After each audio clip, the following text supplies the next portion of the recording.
I'm a big fan of transformative mod work. I spent a big chunk of my late teens playing Mafia and Auto Battler clones that used the StarCraft II engine. I also love Fall from Heaven 2, a mod for Civ 4 that often feels like playing a PvE role-playing game. But I was curious how far Civ 3 could push things. Could you take Civilization and remove the base building elements altogether? Just start the game with a hero or a group of heroes and embark on an epic quest. Well, despite Civ 3 having less freedom in the editor than Civ 4, I was able to create a scenario that ticks all the boxes for some sweet RPG-style gameplay. You begin with just a party of 5 adventurers. Your goal is to escape a massive maze, 10,000 tiles in size. There are random encounters, boss battles, you can level up and gain new abilities, there's loot, lore, puzzles, different factions. It has everything that you would likely want from an RPG. This is Maze of the Goblin King. Your party of adventurers is taking advantage of internal strife to venture deep into his realm, and retrieve a group of powerful oracles known as the Grey Seers and get out alive. The mod has a bunch of cool features that make clever use of Civ 3's game mechanics in new ways. For example, scattered around the map you'll find these gateways, which are definitely not airfields.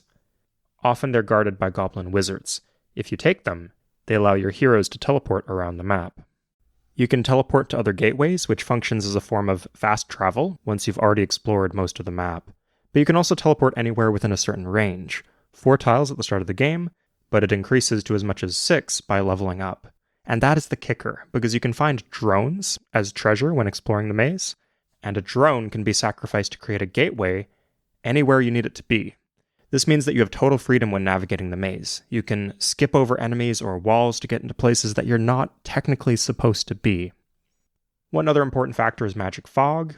It is a terrain that can only be passed if you're following a runic path, which is a bunch of mumbo-jumbo, but it basically means that I was able to make kind of like a one-way entrance.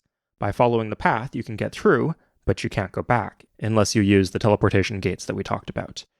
This is important for a lot of different sections of the maze, but especially for boss battles. These battles are inside enemy land, meaning that you cannot heal. You enter through one of these one-way gates, and any damage that you take is permanent. You're stuck until you defeat the boss, or find another way to escape. When you beat a boss battle, 1 or more of your adventurers will level up.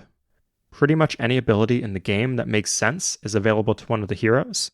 Things like Blitz, Amphibious Assault, detecting invisible units and traps, bombardment, building roads and forts, etc. And of course, you increase your combat power. This is important because your heroes will just die if they lose a battle.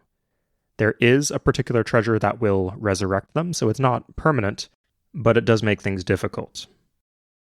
Other things you can do with treasure, you can rush buildings and wonders that have a gameplay effect, so you could spy on the goblins or the dwarves, buy explosives, you can get a combat bonus against barbarians, interest payments on your gold total, the battlefield medicine effect, etc. With certain pieces of treasure you can build outposts. These give additional vision, and I've carefully placed the outpost spots so that they uncover 1 or more secrets, often somewhere cool that you can teleport to. The mod uses game elements in a way that makes it feel almost like a puzzle. In this clip here, you see I'm being hammered by fireballs from goblin wizards, so I plant a city within their borders so that I have somewhere to heal up. Then, I seize their teleportation gate, teleport over the walls of the maze, and knock out their amplification tower, which was giving them a 25% combat boost.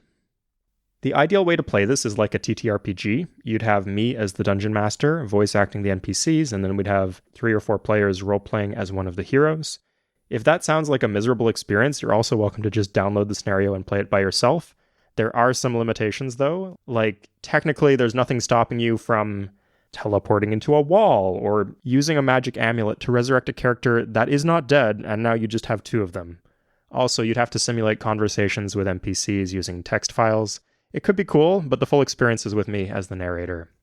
This is something that I'm happy to do, and it's open to everybody. There's a sign-up form linked below. Please check it out.